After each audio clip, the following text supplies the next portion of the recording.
My doctor says waking up early at my age isn't a sign of discipline, it's just biology. Still, every morning I'm up by 5:30, like clockwork. Not because I have anywhere to be, but because 78 years of life don't let you sleep in without a fight. I'm Bradford in eyes. Once, my world stretched across building sites, city inspections, and late-night dinner tables filled with family. Now it's the size of a creaky two-story house on the edge of Atlanta, the same house I've lived in for almost half a century. Every wall knows my footsteps. Every floorboard carries memories I didn't ask to remember. Margaret always wanted to move, something newer, brighter, easier to clean. But I said no. I dug my roots deep into this house. Uprooting meant losing a piece of myself. And then, 10 years ago, cancer uprooted her instead, quick and merciless. 3 months. That's all it took from diagnosis to funeral. I barely had time to understand what was happening, but I had just enough time to watch the light go out in her eyes day by day. 48 years together. Now I live with silence, like an empty chair that stares at you and asks why you're still sitting there. I wasn't always this sentimental. In fact, I made a career out of ignoring feelings. 35 years as a building inspector, I learned to see cracks, not emotions. Fault lines, not flaws in relationships. But after Margaret, everything started cracking. Our daughter Laurel Lurley, we called her when she was little, visited a lot in the beginning, every day, then once a week, then birthdays. Now I see her maybe once a month if she remembers. She says work keeps her busy, she's in HR for some tech company. I used to think that meant people person. But lately, I've realized I was never a person to her, just a wallet. At 7:00 a.m., I pour a cup of black coffee and step out onto the back porch. It's July, the kind of Georgia morning that feels like it wants to be hot but hasn't made up its mind yet. There's still a chill in the shadow of the oak tree I planted when Laurel was 5. That tree's older now than she was when she got married. Taller, sturdier, more dependable. Funny, that tree's the only thing around here that's grown and stayed. Everything else, or everyone else, seems to grow away. Laurel was always closer to Margaret. I was the provider, not the presence. While Margaret went to recitals and dance classes, I was elbow deep in drywall, checking foundations, signing off on blueprints. I thought being reliable was enough, that a steady paycheck and a safe home were what made you a good father. I missed her school play, her prom, her first heartbreak, but I paid the bills. I paid for her wedding, her college, her first apartment, and later her house. A big, shiny house with polished wood floors and double sinks in the bathrooms. A house that in many ways became mine without ever being mine. She married Marvin Wills, M. Vin, as he calls himself now. Quiet guy with accountant eyes. Too thin, too smooth. I didn't trust him when they started dating. Didn't like the way he smiled without moving his eyes. But Margaret told me to support them, so I did. And I've been supporting them ever since. But the one person who doesn't ask for anything is Enid, my granddaughter, my light. 25 now, working in IT, smarter than I'll ever be. She calls just to say hello, no reason, no request. She doesn't want my money, she wants my time. My phone buzzes in my pocket. Speak of the devil. Grandpa, you awake? At my age, I reply, sleeping in is a luxury I can't afford. She laughs, that same laugh Margaret had, light and unforced. Hey, I need help with my tax return. Can I come by Saturday? Of course, I say without hesitation. You bring the papers, I'll bring the coffee. After that call, the world feels a little less empty. For 5 minutes, I feel like I matter. I get dressed. Old blue shirt, slacks that haven't fit right in years. My Buick groans but starts a third try. We're both stubborn like that. I pass through Riverside Heights, the neighborhood where Laurel and Mvin now live. Gated, manicured, expensive. A place they couldn't have touched without my help. I gave them $175,000 for the down payment. Signed papers. Paid tweaked insurance, set up auto payments for 135 bills, mortgage, utilities, insurance, landscaping. Margaret would have called it madness. Maybe it was, but I did it hoping they'd see how much I care, even if I never said it out loud. They invited me to a housewarming dinner, all suits and laughter and polite nods. Vin introduced me as Laurel's father. That was all. No mention of the house. No thank you, no toast. That was 6 months ago. They've barely invited me over since, unless something breaks, a leak, a fuse, that's when I'm useful again. But Enid, she comes with noodles and bourbon on a Friday night and just sits, talks, listens, laughs. And for that brief hour, I'm not a forgotten man with a pension. I'm grandpa.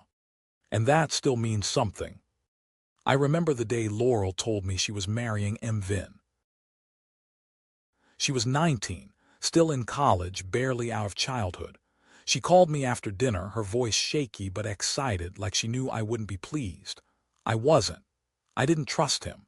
He was too clean, too composed, like someone who'd read about life more than lived it. I voiced my concern, said they were too young, too unprepared.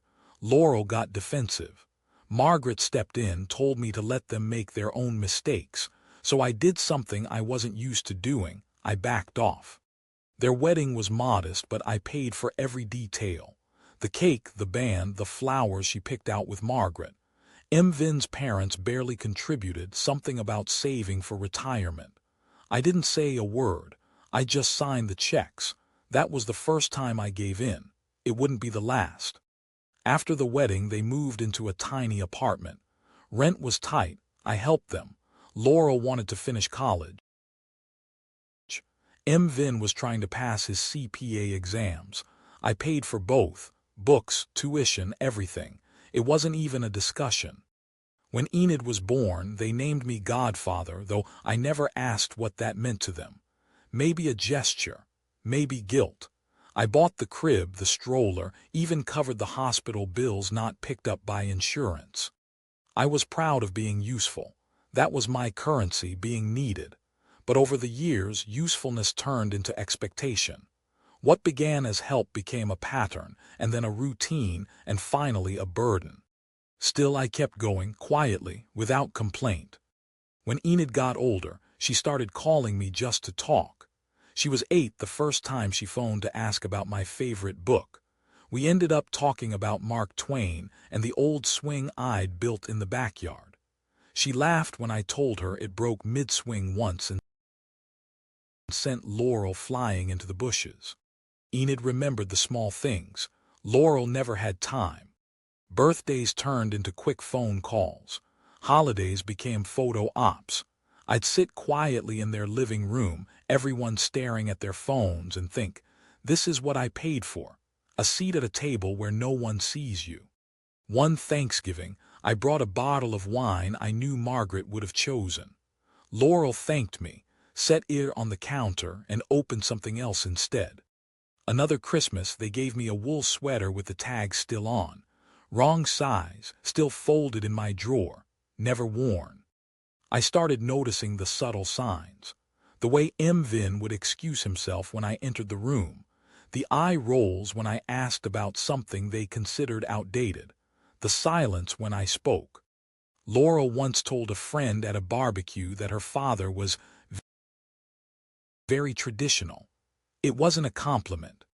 When Enid came over one weekend with takeout and tax papers, she told me Vin had been promoted. Chief Financial Officer of his division. I nodded, said it was good news. She asked if I'd be going to the celebration dinner. I hadn't heard about any dinner. That night I tried not to think about it, told myself maybe it was informal. Maybe they'd forgotten in the flurry of planning. I knew better. A few days later I got the email.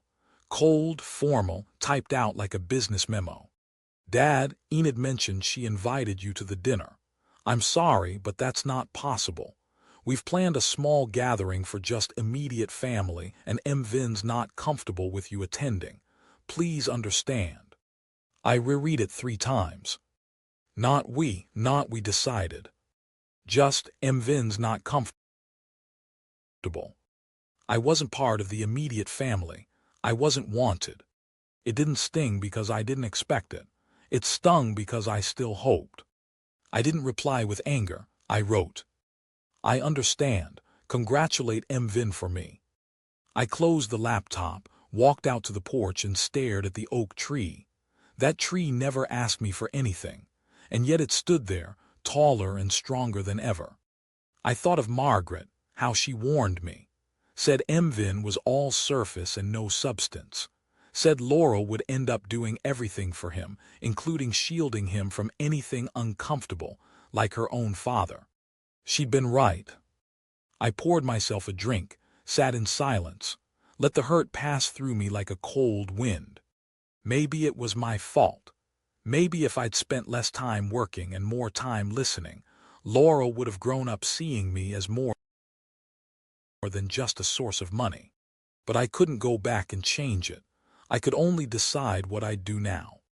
And I was done being invisible in a family I'd built from the ground up. Done paying to sit at a table where no one pulled out a chair for me. Done pretending that money was a substitute for being loved. Saturday came with the kind of weather that begged you to stay home. Overcast, breezy, and just cold enough to remind you that summer had moved on. I had prepped the kitchen the night before, cleared the table, found my old calculator, printed out the IRS forms Enid emailed me. I even bought cinnamon buns. She remembered. She always remembered. At 2:00 sharp, Enid knocked and walked in like she belonged there. Because she did. No drama, no performance. Just her and a file folder and the smell of pastry. We got to work. Her job had shifted. Something with freelance contracts and 1099s and deductions she didn't understand.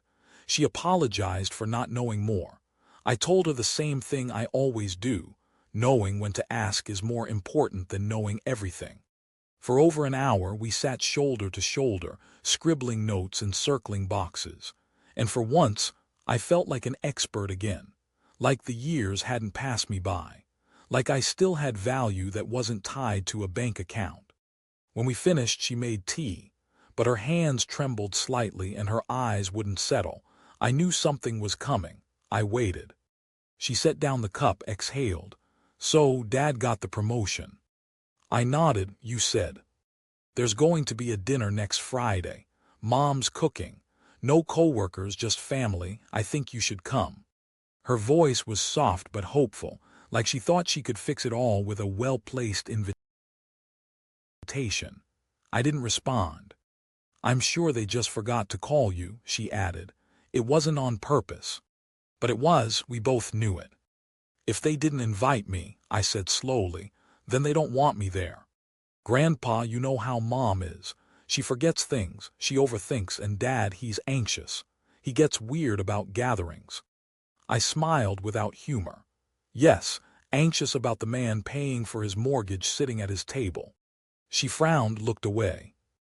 "I'll tell them you're coming," she said. "I already did, actually." Her eyes searched mine. I didn't have the heart to push back, not with her. "All right," I said finally, "I'll be there." She lit up, relieved. "You don't need to bring anything, just you, that's enough." But later that night, when she was gone and the kitchen was quiet again, I sat at the table and replayed it all. That message, the wording. Mvin is very nervous. People outside of our immediate family. I was outside. I had been pushed out. And now I was being re-invited, not by Laurel but by Enid, like a child sneaking a stray dog back into the house. I stared at the drawer where I'd put the fountain pen. I'd gone to a mall, me, a man who hates crowds and salespeople, just to buy something nice, something thoughtful, a promotion gift. I'd chosen the pen because it felt symbolic. And then that email arrived. So I put the box away, let it gather dust. Maybe it would stay there forever. The next morning I got up, dressed, and drove to the mall again. Not for gifts. I wanted to see faces, noise, life. The weight of being uninvited still pressed against my ribs. What did you do when your own child didn't want you around? Not out of hate, but embarrassment. Not because of something you did, but because of who you were. I walked aimlessly, watched families in food courts and teenagers in sneakers they didn't deserve. Watched fathers with toddlers on their shoulders, women with laughter that reminded me of Margaret. And for a moment, I wasn't sure if I was grieving the dinner or the entire past 20 years. That night I checked my email again. One new message from Laurel. Dad, Enid said she invited you to our family dinner on Friday. I should apologize, but I'm afraid that's not possible. We had planned a small gathering for only the closest of people, and Vin is very nervous about this evening. He doesn't want people outside of our immediate family to attend. Please understand and don't be offended. We'll be sure to have a dinner together another time. I read it, then I read it again, then again. There it was, people outside of our immediate family. I, the man who paid for their house, the man who raised her, who buried her mother, who missed birthdays to put food on the table, was outside. Not invited, not wanted, not necessary. I didn't get angry, not the way I used to when I was younger. I didn't yell or pace, I just sat. And then I wrote back. I understand. Give Vin my congratulations on his promotion. That was it, that was all they were getting. I closed the laptop, opened the drawer, took the gift-wrapped pen and set it deep in the bottom. Maybe I'd give it to someone who actually saw me. Or maybe I wouldn't give it to anyone at all. I sat at the kitchen table long after the sun sank and the cicadas quieted. The house felt too big and too empty, as if even its walls were holding their breath. My laptop screen glowed with Laurel's last email, the one that made it painfully clear. I was outside their immediate world, not welcome, not wanted. I poured myself a bourbon neat and let the ice click against the glass. The cough of old pipes in the wall sounded like a heartbeat, slow, insistent, reminding me I was still alive. I thought of all the mortgage and insurance bills that had slipped through auto payments, courtesy of my account and my pride. Every month I'd watch the money leave without a word of thanks, tales of a gratitude I never heard. Over a decade, those payments had woven me into their lives, but never into their hearts. That night, lying in bed, I decided, this ends now. Not out of spite, but out of self-respect. I would no longer bankroll a family that saw me as nothing more than an ATM. The next morning, I woke before dawn. The oak tree's silhouette shimmered through the blinds. Over my usual black coffee, I made a list. Mortgage, insurance, gardener, utilities, landscaper, cable, country club dues. One by one, I logged into each account. Mornings in tech may be about new projects. In my world, it was about pulling the plug on habits that hurt me. Mortgage first, I clicked Manage Auto Payment, then Cancel. A small notice popped up, Are you sure? I typed yes before the second thought could strike. Then Home Insurance Cancel, Car Insurance Cancel. I kept going. Utilities were a headache. I called the billing office and told them to remove my account from AutoDraft. The cable company asked me if I wanted a lower package instead.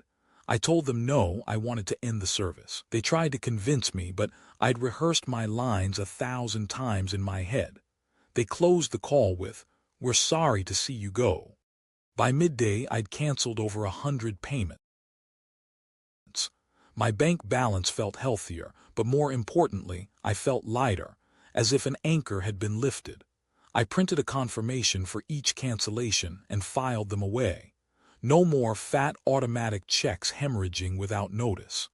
That afternoon, I called my attorney. I've decided to end all financial support to my daughter and son-in-law effective immediately, I told him. He asked if I wanted to amend my will. I paused. No, I said. Let them inherit if they still love me when my time comes.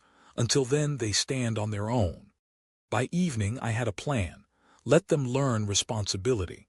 They'd scramble, adjust, perhaps even resent me for a little while. But I'd learned that respect isn't bought, it's earned, and not by forgetting your limits. The house felt strangely peaceful as I poured myself another bourbon. I wasn't angry. I was calm, resolute. Months of unspoken hurt and dignity had built up behind my ribs, and now that pressure had a release valve. That night my phone rang. It was Laurel. Her number flashed on the screen, my daughter calling me for money for the gardener. I stared at the phone, thumb hovering. No, I let it ring. Voicemail. I didn't apologize for ignoring her call. I'd had enough of Band-Aids. Later Enid called. "Grandpa, you okay?" Her voice trembled. She'd heard from her mom that I'd canceled everything. "I'm fine," I said softly. "I just decided it was time to reorganize." She sighed, half relief, half guilt. "Mom and Dad are freaking out. They don't know what to do." "They'll adapt," I told her. "They're capable, you're capable, you'll be all right." "Can I come over?" she asked. "I brought some wine." "By all means," I said. "The house is yours." When she arrived, she found me in the garden, pruning the apple trees. She hugged me so tightly I felt her concern in every inch of my shoulders. "They hate me," she said into my shoulder. "They don't hate you," I replied. "They're scared they'll come around." She wiped her eyes, knelt beside me and asked, "What should I tell them when they call me?" "Tell them the truth," I said. "That you love them but that you have a life of your own, and so do I." She nodded and helped me carry the pruned branches to the compost pile. We worked in silence, the two of us against the world. Over the next few days, calls and emails poured in, threats from Marvin's lawyer, tearful apologies from Laurel, pleas for mercy. I let them sit. Emotions dissolve in cold, hard reality, and sometimes that's the strongest lesson. On Friday morning, I sat on the porch with the first bottle of cider I'd made from these very apples. Its tart sweetness was a small triumph. Eleanor Greenwood would love this, and Enid too. I raised my glass to the empty lawn beyond the oak tree, to boundaries and fresh starts, to dignity preserved. The world would go on. Their world and my world were finally separate, and that might be the only gift they never asked for, but that I most needed.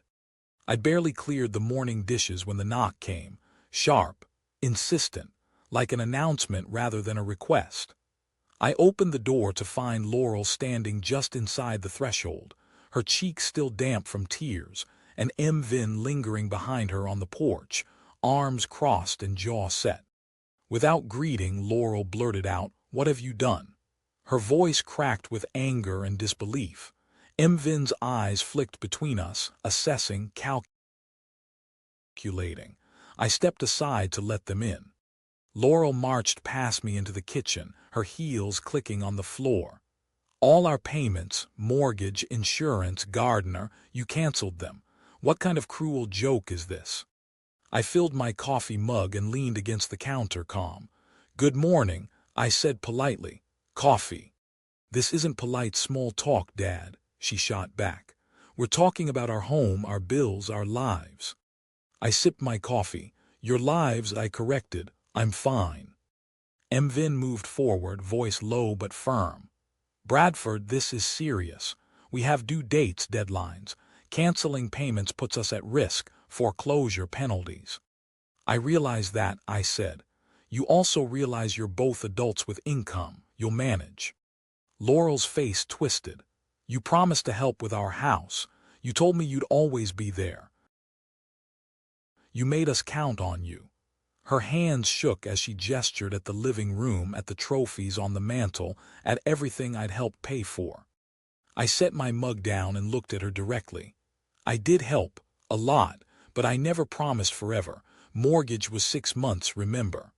She recoiled as if struck. "You said you'd make sure we were safe. You said family takes care of each other." I felt a swell of something, sadness, regret, anger, but I kept my voice steady. "Family also means respect, respect for boundaries. I thought helping you would bring us closer. Instead, I was a bank, not a father." Vin's lips curled. "So you'd rather see us fail than help your own daughter. You'd rather watch us struggle." "I'd rather be honest," I replied. "Honesty is better than hiding behind automatic payments." Laurel's eyes flashed with hurt. "You're punishing us over a dinner damn dinner you were never invited to. That dinner was only the final straw, I said softly. It wasn't about the chair at your table. It was about how you two treat me all the time. Like I'm optional, unnecessary unless there's a bill to pay. She dropped her gaze. Vin stepped in. This isn't fair. You knew what you were doing, cutting us off without warning. I did warn you, I said, gesturing to the cancellation notices laid neatly on the table. I told you I'd stopped. You just didn't believe me until now. Laurel sank into a kitchen chair, twisting her hands in her lap. Tears welled again, but this time mingled with anger. I can't believe you do this. You're so petty, Dad. I'm not petty, I said. I'm protecting myself. Silence filled the room, heavy as humid air. Vin glared at me, his face pale. What do you want then? I took a breath. I want to be treated as part of this family, not as an outside investor. If you can't do that, then maybe we all need space. Laurel's sobs turned ragged. So, you'd rather see us homeless than come back to our own home? If you can't meet your obligations, you'll have to make a different plan, I replied. Sell the house, downsize, ask for a loan if you must, but I'm done being the safety net. Vin's shoulders slumped, disbelief in his eyes. We gave you everything, grandchildren, photos, memories. And how many memories included me beyond bill paying? I shot back. How many times did I sit at your table feeling invisible? He looked away.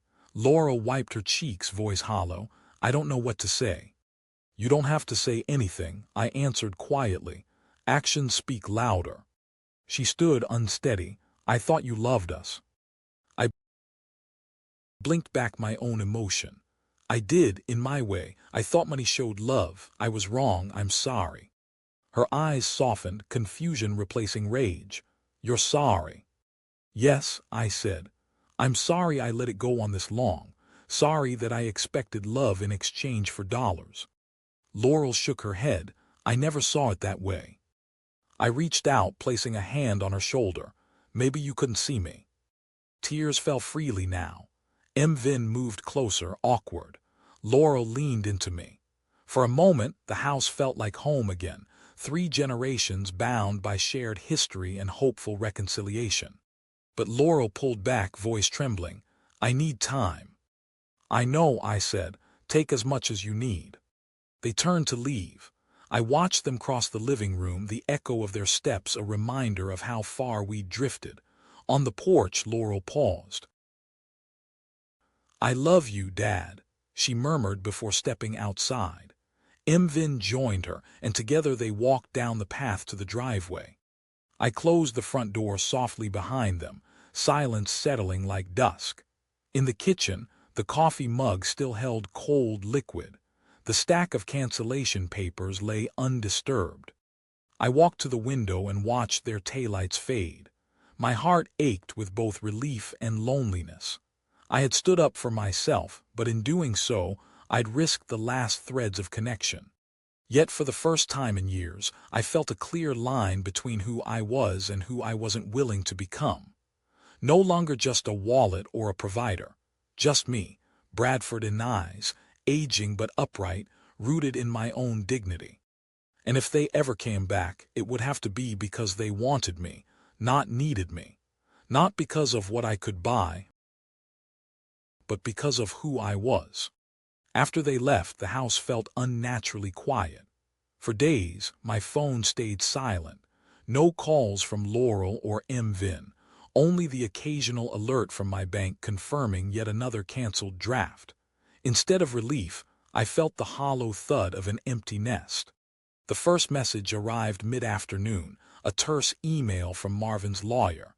It claimed I had breached a verbal obligation and demanded restitution for damages incurred. I deleted it.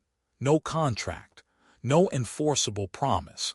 Only my goodwill, and goodwill doesn't bind in court. Then came Laurel's texts, alternating between anger and guilt.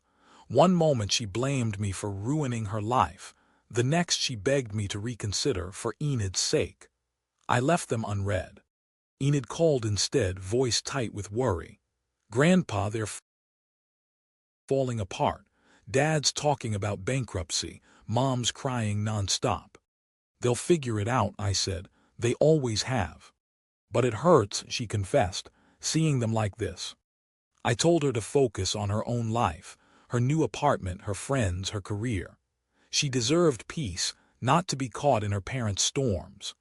A week later, the foreclosure warning arrived, an automated letter about missed mortgage payments, stamped with final notice. I placed it on the kitchen table and stared at it. Their problems were real now. Real consequences replaced polite threats. Word spread through the neighborhood. The Inez family is in trouble. I heard whispers at the grocery store. Is Mr. Inez helping his daughter? People assumed I had. They always assumed where money was concerned. Meanwhile, Laurel and Marvin began to hound me again, this time with frantic calls and soaring emails. We need to talk. Let's negotiate. I'll sign anything. But I remembered every overdue birthday, every silent housewarming, every unacknowledged check. Their apologies rang hollow. Meanwhile, Enid wrote to say she was moving in with a friend. I need space, she said, to live my own life without all this drama. My heart clenched, but I understood. She deserved better than a family torn apart by money. Late one night, I found a letter from Marvin slipped under my door. If you don't resume payments, we will be forced to sell the house at auction. I folded the paper and carried it to the recycle bin without opening it again. 2 weeks in, silence descended. No calls, no emails, not even Enid's voice on the phone, just a quick text. She was safe, she was happy, she had moved. One crisp October morning, I walked past the oak tree, now shedding leaves in golden showers, and realized how unfamiliar peace tasted. No more auto drafts. No more checking my account to see where the money went each month. No more sleepless nights worrying about someone else's bills. At the local cafe, I ran into Horace Jenkins. He raised an eyebrow. How's the family? I shrugged, working through issues. He nodded, understanding. He'd been through his own estrangements. Sometimes distance is the only remedy. Back home, I drafted an email, my last to Laurel and Marvin. I didn't plead or apologize. I laid out the facts. All payments permanently ceased. They could contact me for emergencies only. I pressed send and felt the weight of a decade lift. That afternoon, I bought a notebook and began writing letters. Not to them, but to myself. Lessons learned, regrets, hopes. I realized I had been pouring my life into a well that never filled, hoping for gratitude that never came. In the evenings, I drank cider made from the orchard's earlier harvest and watched the sun set behind the oak tree. The silence of my home no longer hurt. It settled around me like a blanket. I had let go of illusions. I had reclaimed my boundaries. It was the fallout, the debris left when you tear down what you built. Painful, yes. Messy, inevitably, but necessary. And in that necessity lay a strange freedom I hadn't felt in years. I hadn't planned to join the book club when I saw the flyer at the library. Classical literature, lovers' circle, all welcome. But after the dust settled, I wanted something simple, conversation not laced with invoices or guilt. So I showed up on a Wednesday evening, a little late, knitting needles in hand for nerves. Inside, 8 people sat in a semicircle beneath dusty tomes. Eleanor Greenwood stood to greet me, 75, lively eyes, a warm hush in her voice. She wore a floral scarf and carried a first edition of A Tale of Two Cities. For a moment, I felt like an imposter, an uninvited guest in my own life. Discussion began with Sidney Carton's Sacrifice. Opinions flew. Was it noble or futile? When it was my turn, I said, sacrifice is a gift, but it loses meaning if it's never acknowledged. The room fell quiet. Eleanor's eyes lit up. Precisely, she said. We praise sacrifice as a virtue until it becomes taken for granted. Afterwards, she invited me for tea at the cafe across the street. Over steaming cups, we exchanged life stories. Her years teaching English, my decades inspecting buildings. She didn't mention my family. Instead, she spoke of her travels, her beloved husband who died of a heart attack 10 years ago, the way she'd rescued rare books from dusty attics. Walking home under amber streetlights, I realized how easy it was to speak with her. No ledger, no owing, no reckoning. Just two people sharing thoughts.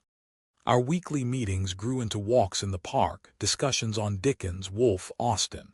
One crisp afternoon, Alina produced a recipe she'd adapted from Margaret's handwritten notes: apple cider cake. "Your wife must have been a remarkable cook," she said gently. I nodded, tasting cinnamon and nostalgia. I found myself anticipating these moments. My world expanded beyond canceled checks and guarded walls. With Alina, I rediscovered curiosity and warmth. I even introduced her to Enid, who loved her immediately, calling her Grandma Alina. Meanwhile, autumn deepened. Leaves fell in fiery showers, and I spent weekends harvesting apples for cider. Bottles lined the pantry, crisp, tangy, a testament to cycles of growth and decay. Alina helped with labels. We laughed when we spilled sugar on the floor. One Saturday, Enid invited us both to brunch at her apartment. She beamed as she introduced us: Grandpa Bradford and Alina. For the first time in months, my family life felt balanced. 3 generations sitting around pancakes and laughter, no talk of money. Later, as we walked home, Alina slipped her arm through mine. "You look different," she said. "At peace." "I am," I replied.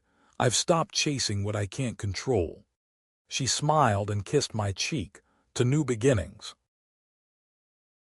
And under the boughs of the oak tree, witness to so many seasons of my life, I finally felt rooted again. Not to a house built for others, but to a life I chose for myself, ballasted by respect, friendship, and the sweet promise of cider yet to come. I'd barely tied my shoes when I saw her car pull up the long drive. This time, it wasn't a parade of polished suits or well-heeled visitors. It was Laurel alone, stepping out of her sedan in a simple cotton dress, no makeup, hair pulled back in a loose ponytail. She paused at the bottom of the porch steps as if gathering courage, then walked up to the door. "Good morning, Dad," she said softly when I opened it. Her voice trembled with uncertainty. "Could I borrow some apples?" I studied her face, pale, weary, the edges of her smile tinged with apology. The woman who once strode in demanding checks and status now looked like a traveler lost far from home. "Of course," I said, stepping aside. "Help yourself."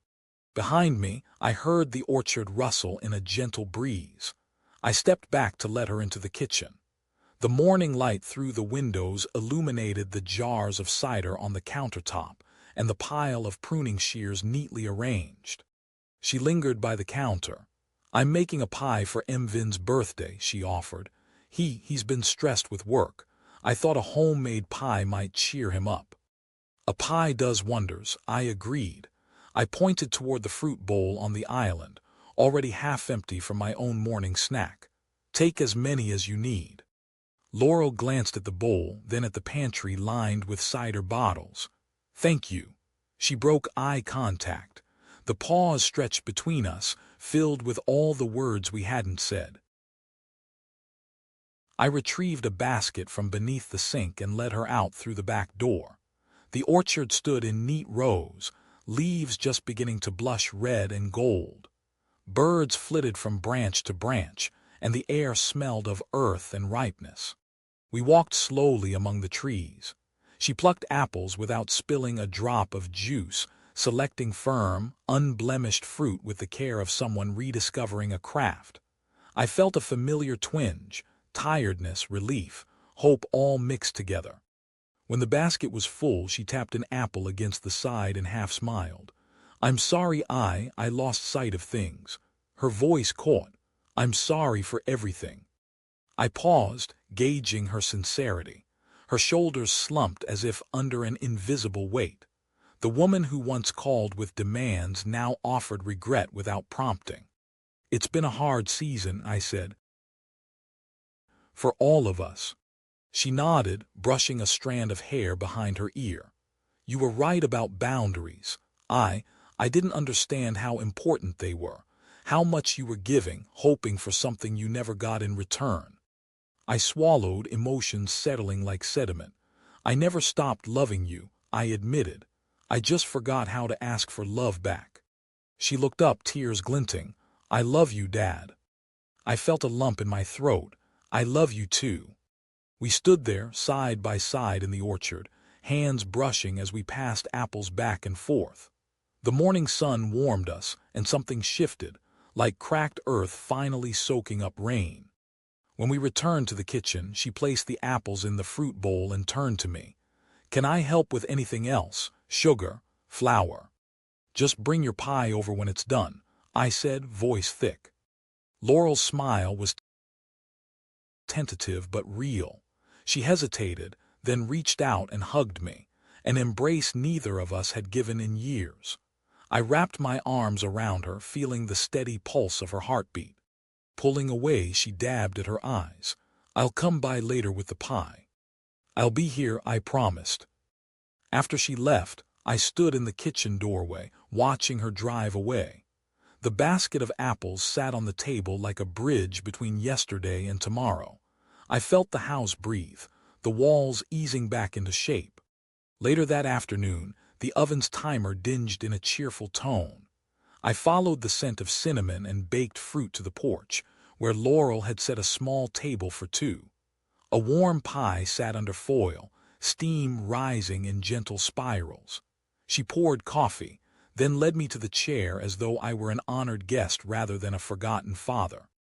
We ate in silence for a moment, savoring sweetness and warmth.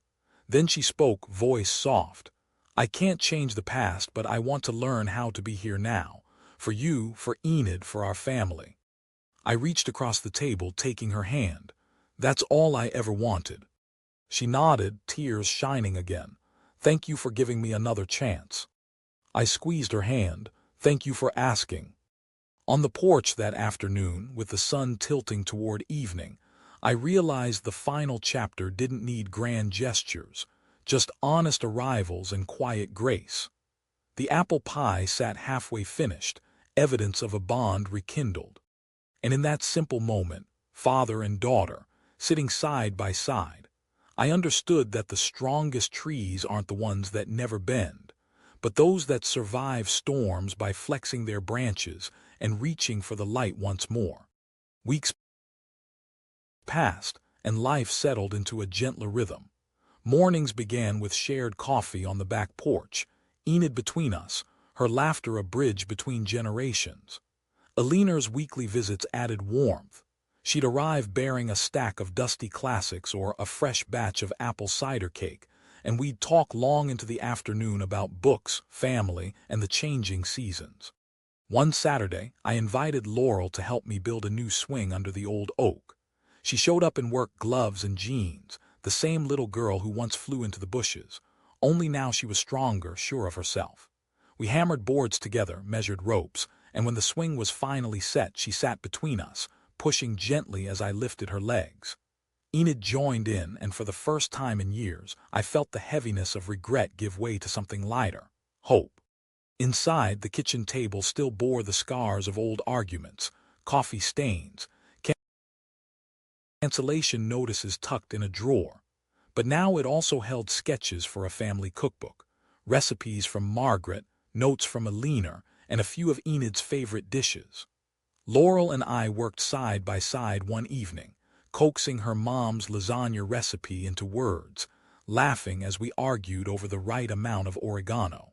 When the holidays arrived, I found myself looking forward to Thanksgiving again. Invitations went out, to Laurel and Emvin in their modest apartment, to Enid and her friends, to Alina and a few neighbors. I even sent Emvin a toggle key pen, no pressure, just a small token of goodwill. The day came, crisp and sunny, and the table groaned under dishes I'd never cooked alone. Turkey stuffed with apples from the orchard, sweet potato casserole, green beans sautéed with garlic, and Alina's cranberry crumble. By evening, glasses were filled and toasts were made. Vin raised his glass first. To family, he said, eyes meeting mine. To the man who taught me boundaries and generosity in equal measure. A nod from Laurel, a squeeze of Enid's hand, and I realized boundaries had become pathways back to each other.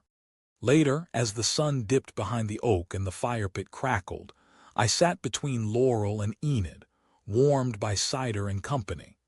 Eleanor's soft voice drifted through the night air, reciting a favorite passage from Dickens about peace after turmoil.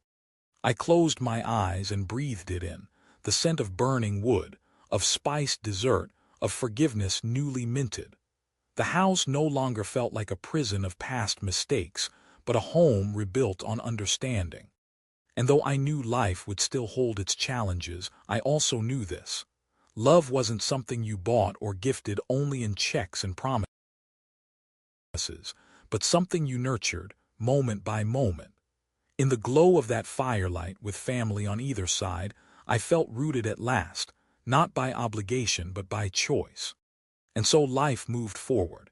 Each day a new page in a story rewritten on terms of respect and love rather than ledgers and obligations. Boundaries proved not to be walls but bridges. They taught my daughter and son-in-law to stand on their own.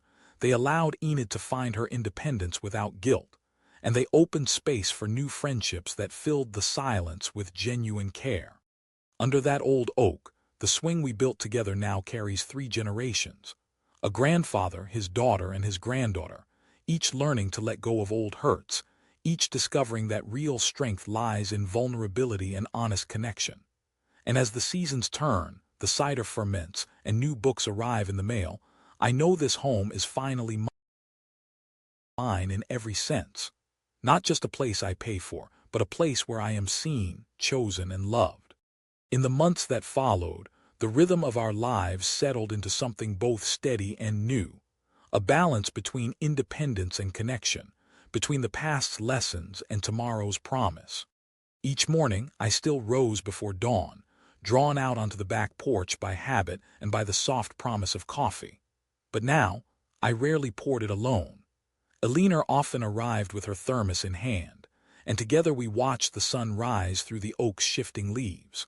Over steaming mugs, we discussed everything from the symbolism of fall colors to the merits of leaving your windows open, even when winter whispers on the wind. On weekends, Enid would pop by with her laptop, claiming she needed quiet inspiration to finish her latest coding project. Inevitably, her coding break evolved into an impromptu cooking lesson.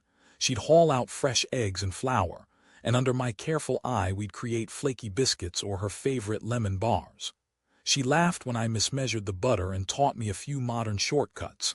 Because Grandpa, we're not living in the 1950s. Her mother would sometimes join us, arms bare and flour dusted, and together we'd turn the kitchen into a symphony of clattering bowls, electric mixers, and good-humored banter. It felt like reclaiming the family hearth. Vin, too, found his way back cautiously at first, dropping by to return a borrowed tool or to show me a spreadsheet he was particularly proud of. He was calmer these days, more reflective, perhaps because he'd learned what it meant to stand on his own. Over a pot of my homemade apple cider, he once told me that losing the big house had been the hardest lesson of his life. But, he added, we're better for it. We're learning to appreciate what we build ourselves. I nodded and told him I believed him, because I could see it in the way he carefully repaired the old garden fence, rather than replacing it overnight. That autumn, the book club hosted an open evening, and Eleanor persuaded me to read a short essay I'd written about sacrifice, boundaries, and the unexpected sweetness of fresh starts. My hands shook as I spoke, but as I glanced across the room, at Enid's encouraging smile, at Laurel's proud nod, at Eleanor's bright-eyed gratitude, I realized I wasn't reading to strangers. I was reading to my life's greatest witness, the community I had reclaimed through honesty and respect.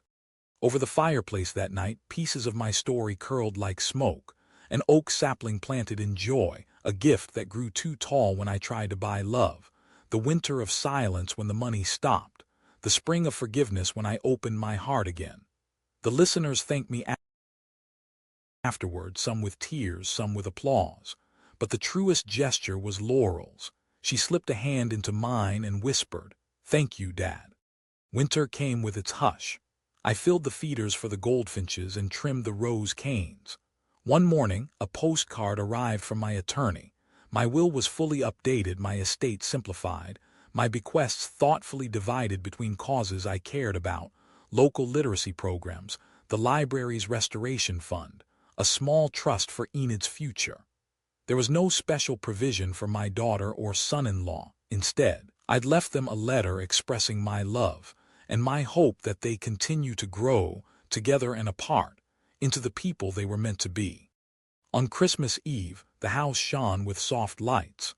The swing under the oak tree stood silent in the frost, a reminder of hands that built it and hearts that finally learned to play. Inside, the table was set for a modest feast: hearty stew, crusty bread, a leaner spiced apple cake, and a single candle in the window for Margaret's memory. We gathered, me, Laurel, Vin, Enid, Alina, and a few friends from the book club who had become like family. We shared stories of past holidays, some warm, some awkward, all true. We toasted to honesty, to second chances, to the branches we'd bent and the roots we'd replanted. Outside, snow began to fall, blanketing the world in possibility. As I looked around that circle of faces, some aged with time, some bright with the future, I understood at last that home isn't the walls we inhabit or the money we spend, but the bonds we nurture. And in that moment, beneath the glow of candlelight and the hush of winter's first snowfall, I felt more rooted, more hopeful, and more at peace than I had in a lifetime. Years passed, and the old oak stood witness to every season of our healing. Its branches, once mere background to my solitude, now framed moments of laughter and conversation. Enid teaching me the latest app on her phone, Alina reading poetry aloud beneath its shade, Laurel and Vin debating the merits of renovating the swing instead of replacing it. I kept a jar of cider on the mantel as a reminder that sweetness often takes time and patience to develop. The orchard continued to yield fruit each autumn, and I found joy in sharing it, whether as pie for my daughter's birthdays, cake for Alina's book launches, or simply a glass of cold cider with neighbors who'd once questioned my choices. My will remained as I'd said it, no strings attached, only gratitude and hope. I knew that love, unlike money, couldn't be willed or bequeathed. It had to be lived. And I had lived it, imperfectly but earnestly, through boundary and forgiveness, through ending one chapter and beginning another. On what would have been Margaret's 98th birthday, I took a slice of her favorite apple cake to the porch swing. I sat there in the quiet morning light, the swing barely moving, and allowed myself to feel every memory and every lesson. The ache of loss, the sting of rejection, the release of letting go, all mingled with the warmth of what remained. Family redefined, friendships forged, and a life reclaimed on my own terms. And as the breeze stirred the swing's ropes, I whispered a simple thanks, to Margaret's memory, to the roots we planted together, and to the new growth that sprung from honesty, respect, and the courage to say, enough. In that moment, I understood that the greatest legacies aren't the houses we leave behind or the checks we write, but the boundaries we honor and the love we choose to renew each day. Over the next decade, life settled into a gentle cadence of autumn harvests, book club meetings, and shared meals beneath the oak. My hair turned silverer still, my steps slower, but my heart felt full. Enid married her college sweetheart in a small ceremony under those same branches, and I walked her down the aisle, my hand trembling only once when I saw her in her dress. Afterwards, she presented me with a framed photo of the three of us on that swing, smiling into the sun. Alina and I traveled one spring to visit a Dickens museum in England, our matching canes clicking down cobblestone streets as we laughed at our own adventures. We brought back a rare volume of his essays, which now sits on the bookshelf beside Margaret's leather-bound journals. Laurel and Vin found stability in a modest home by the lake. They invited me often, and I accepted gladly, no longer out of financial obligation, but because I wanted to be there. We celebrated birthdays and anniversaries, and sometimes, when I caught Mvin's eye across the table, I saw genuine respect where once had been calculation. My orchard thrived, and I taught Enid how to graft branches so our best trees could bear fruit for generations. We bottled cider together each autumn, and she started selling small batches to a local cafe. Her success became my pride in a way money never had. On my 90th birthday, family and friends gathered under the oak. Lanterns hung from low branches. Alina read a poem about aging and wisdom. Enid served cider in crystal glasses. Laurel hugged me and whispered, "Thank you again." I looked out at the faces. My daughter, my granddaughter, my dear friend, neighbors turned chosen family, and felt the full circle of a life reclaimed. In my final years, I wrote a memoir, Roots in the Wind, a half-true, half-fictional account of a man who learned that love can't be bought, only earned. The book was modestly published by the local press. I sold enough copies to cover printing costs and donated the rest to the library. When I finally passed, peacefully in my sleep on a crisp autumn morning, the oak leaves had turned gold. My funeral was simple, a graveside service beneath that tree, where people shared stories of how boundaries had set them free, how respect had rebuilt broken ties, how a stubborn old man taught them the power of saying enough, and then opening his heart again. As the sun filtered through the golden leaves, Enid placed a bottle of our final batch of cider at the headstone. Laurel laid down the wreath she'd woven from apple blossoms. Alina read the closing lines of Dickens about resurrection and hope. And there, in the hush of that grove, we all understood that the greatest legacy isn't a house or a bank account, but the roots of dignity you plant in others and the branches of love you learn to grow, even when the wind blows hard. The story has now come full circle, from the old oak sapling planted in hope, through seasons of giving, withdrawal, and reconciliation, to the mature tree under which 3 generations found their way back to each other. If there's any part you'd like to adjust, tone, pacing, or specific scenes, just let me know. Otherwise, this completes the 10-point arc and its natural epilogue. Decades later, long after the last cider barrel had been emptied and my memoir's pages yellowed on library shelves, the old oak still stood sentinel over the land I once called my entire world. Its branches, now gnarled and thick, cast cool shade over a plot of ground where new saplings, planted by Enid's children, were beginning to grow. In the farmhouse beside the orchard, which had become the site of the annual Inez Cider Festival, visitors from across the state gathered each autumn to taste fresh batches pressed from that very tree's fruit. They came for the crisp sweetness, but they stayed for the stories. Of a stubborn inspector who discovered humility, of a daughter who learned gratitude, of a granddaughter who built a bridge between them both. Inside the lovingly restored house, now a small museum dedicated to family histories and local heritage, my journals and Margaret's original recipe cards were displayed under glass. Guests would pause to read my scrawled reflections on boundaries, respect, and the seasons of letting go. Schoolchildren on field trips learned how one man's decision to say, "enough," had rippled outward, teaching an entire community the value of honest relationships. Alina's rare Dickens editions found a permanent home in the reading room, alongside first print copies of my memoir, Roots in the Wind. Each year, on what would have been her birthday, a local book club gathered there to discuss themes of sacrifice and renewal, always ending with a toast of spiced apple cider. Laurel and Mvin, in their lakeside home, raised their children with lessons drawn from that family saga, that gifts are precious, but gratitude is priceless, that support is loving, but autonomy is sacred. Their home was filled with laughter and the occasional squabble, proof that life, with its imperfections, was still worth embracing. Enid, now a mother and a successful entrepreneur, ran a small tech consultancy by day and tended her own mini orchard by evening. She insisted her children climb the swing built beneath grandfather's oak, just as she had, so they could understand balance, not only the motion of swing seats, but the balance between giving and receiving that had shaped their family's legacy.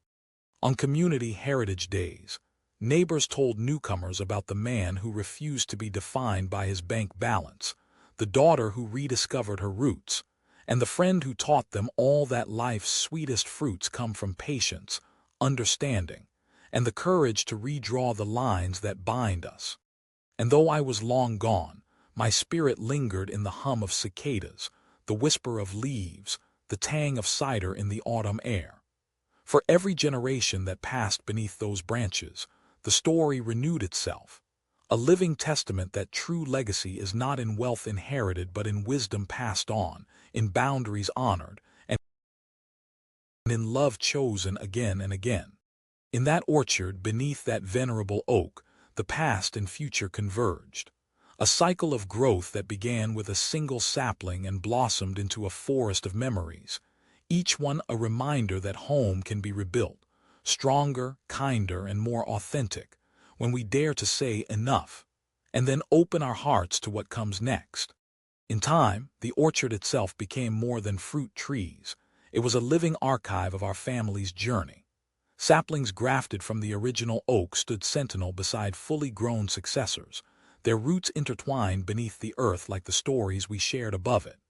Each autumn, visitors wandering the rows would discover small plaques at the base of each tree, one recounting how I'd planted the first sapling to commemorate Laurel's 5th birthday, another explaining how Enid and I had grafted a new branch after that bitter winter when boundaries were drawn, a third celebrating the sapling Alina brought home from her travels in England, dedicated to friendship that transcends age. The annual cider festival grew from a handful of neighbors tasting homemade juice to a full weekend of workshops, music, and storytelling. Volunteers, many of them children of schoolchildren who'd learned my tale in classrooms, led boundary bark rubbing activities for local scouts, turning the rough grain of each tree's trunk into art and conversation about where one life ends and another begins. On stage, storytellers recounted how a simple act of canceling automatic payments had blossomed into a lesson in self-respect, how a father's insistence on dignity had taught his children the power of earned gratitude. Inside the Farmhouse Museum, a rotating Voices of the Orchard exhibit invited attendees to record their own reflections on what it means to belong. A young family described how they'd learned to balance generosity with self-care. A widow shared how the story had inspired her to set firmer boundaries in her relationships. A local teacher explained how she used my memoir as a springboard for classroom discussions about emotional intelligence and financial responsibility. These personal testimonies filled the corridors with fresh life, proof that our family's experiences had seeded wisdom far beyond our own front lawn. On quiet mornings when the festival bustle subsided, I, now an old phantom of memory, could almost hear the soft footsteps of grandchildren wandering the orchard asking, "Grandpa, why did you paint that plaque blue?" Or, "Why is this tree called the forgiveness elm?" And in their questions lay the promise of new chapters, stories they would carry forward, add to, and one day pass on to their own descendants. Elsewhere in town, the local high school's drama club adapted the saga into a stage play, 2 acts capturing the central conflict of support versus autonomy, culminating in a climactic fruit harvest dance beneath the projected silhouette of the oak. Even the regional newspaper ran a feature titled, "How One Man's Enough Changed a Community," sparking letters to the editor debating the balance between family obligation and self-care. Back in the house, years after my passing, the swing remained in place, its ropes replaced periodically but its frame still sturdy. On mornings when the mist lay thick over the grass, you could find Enid's children swinging silently, as if listening to an unseen narrator recounting the lessons carved into their heritage. That love cannot be coerced, that respect is earned by upholding both generosity and boundaries, and that true belonging arises when each person stands fully acknowledged, neither taking advantage nor being diminished. Late each October, when the cider press clicked and hissed as apples were ground and juices boiled into golden syrup, the heady aroma filled every corner of the orchard. Families gathered around long communal tables, hands sticky with spilled cider, voices raised in laughter and toasts to whatever had brought them here, old friends remembering, new friends discovering, and future makers who would one day chart their own courses through the seasons of their lives. And so the story stretched beyond any single lifespan. It became a tapestry woven by countless hands, my own, reaching across years of solitude and reconciliation, Margaret's echoing in her recipe cards, Laurel's and Emvin's learning to rebuild from humility, Enid's forging bridges between eras, Aliner's proving that companionship knows no expiration, and finally the communities carrying forward what had once been a private struggle into a shared legacy of wisdom. In that continuing dance of roots and branches, blossoms and fruit, the latest generation found the courage to plant their own trees, unique saplings meant to bear new lessons, one dedicated to kindness without self-erasure, another to the joy of earned independence, a third to the magic that happens when you say enough and still choose to open your arms. And beneath them all the original oak, gnarled, storied, unbowed, stood as it always had, a testament to growth born of patience, to resilience shaped by trial, and to the enduring power of family, to fall, to rise, and to flourish again and again, through every season life may bring. In the decades that followed, the Inai's legacy grew far beyond the boundaries of a single farm or family home.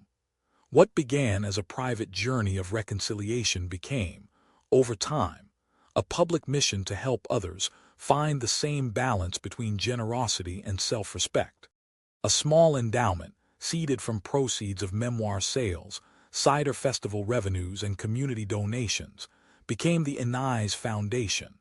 Its charter was simple: support programs that teach emotional intelligence, boundary setting, and intergenerational dialogue.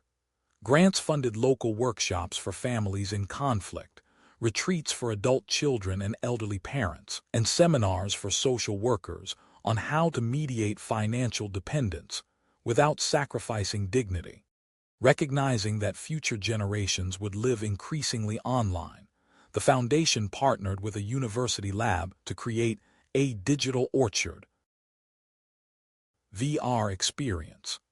Visitors don headsets to wander a virtual grove where animated plaques come to life with narrated snippets of our family's history. From the planting of the first oak sapling to Aliner's impassioned book club discussion, users can click on story nodes to explore video interviews with Enid teaching grafting techniques, archival audio of my voice reading passages from Roots in the Wind, and interactive lessons on crafting healthy family boundaries. Each autumn, during the height of harvest season, scholarships were awarded in my name to high school seniors who demonstrated leadership in community service or peer mentoring. Recipients often shared essays about how they'd used their own enough moments, times they'd stood up for personal limits, supported a struggling friend without losing themselves, or bridged a generational gap in their own family. Their stories, read aloud at the Cider Festival's closing ceremony, became part of the living archive, reminding us that the struggle to reconcile love with autonomy is universal. The orchard itself transformed into an outdoor classroom. Under rising saplings grafted from the original oak and fruit trees, local elementary students gather each spring to learn biology and empathy side by side, measuring trunk circumference one day, role-playing conflict resolution the next. Lessons emphasize that, like a tree's roots, healthy relationships need both nourishment and boundaries to thrive. New holiday traditions emerged. Boundary breakfast on New Year's Day, where families gather to share personal goals around respect and autonomy. Reconciliation lantern walk in late winter, when participants light floating lanterns on a small pond, each lantern representing a promise to uphold mutual respect in the coming year.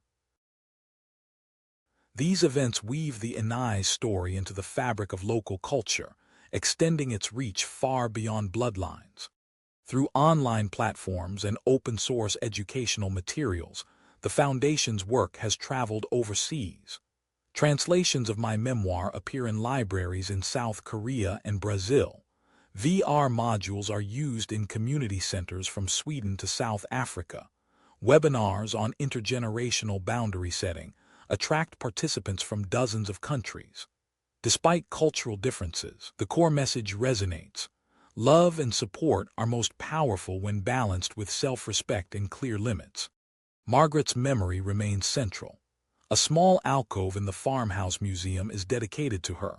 Letters she wrote, photographs of her teaching Laurel to bake, the tattered heart-shaped cookie cutter she used to mark each of our birthdays. Every year on her birthday, a Margaret's Bake-Along live stream invites families worldwide to share a recipe and a story about someone who taught them kindness. Already members of the newest generation, my great-grandchildren, are planting their own saplings. They craft plaques inscribed with lessons they've learned. Speak up when you need space. Listen twice as much as you speak. And true generosity respects the other's freedom. As they grow, they will contribute their own stories to the archive, digital, physical, and oral, ensuring that the Inai's narrative remains dynamic, responsive to new challenges. What began with a man's decision to say enough to unbalanced support has rippled outward, touching lives across continents and generations. The orchard still stands, the original oak gnarled with age, surrounded by younger trees whose branches reach for open sky. Beneath its boughs, celebrations continue and quiet moments of reflection endure. Visitors of all ages walk the rows, tasting cider, reading stories, and rediscovering that the greatest harvest isn't fruit or funds, but the wisdom we cultivate in our hearts and pass on with intention and care. In the end, the story never truly concludes. Each act of setting a boundary, each gesture of reconciliation, becomes another seed, ready to take root wherever it finds soil. And so the Inai's legacy lives on, a testament to the power of saying enough, of opening our hearts afterward, and of knowing that the deepest roots grow strongest when they draw nourishment from both solitude and community.